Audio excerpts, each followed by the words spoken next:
I want to say a few words about the revision of the SD tool that's under consideration.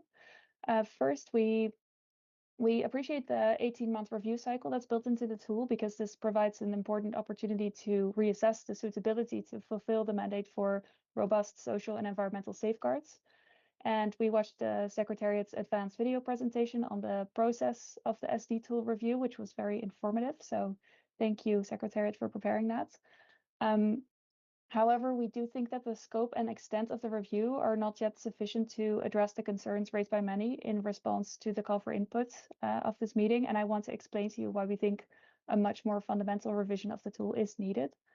So Carbon Market Watch published a report at the end of April, written together with the Land Matrix Initiative.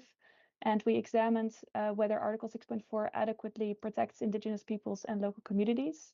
And our analysis found that, first of all, there are real risks for indigenous peoples and local communities from the current Article 6 pipeline.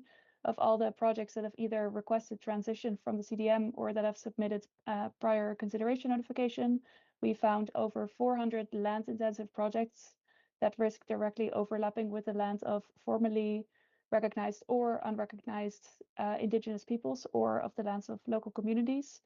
And the reason why this is an issue is that the tool only has consent-based safeguards for nationally recognized indigenous peoples, which means that anyone else can be physically or economically displaced against their will.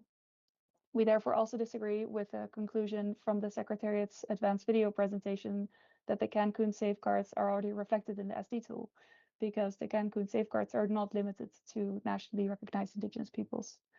And in addition, we see many other issues, including the risk assessment and consultation process that do not adequately involve the communities affected by the project.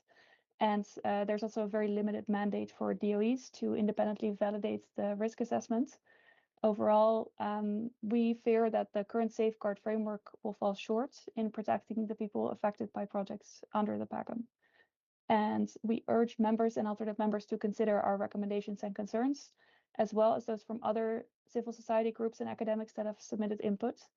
While experience with the application of the SD tool is limited thus far as a result of the limited operationalization of the PAC, and we strongly believe that effort should be made now to prevent harm to indigenous people and local communities instead of waiting to undertake action until the harm materializes in practice.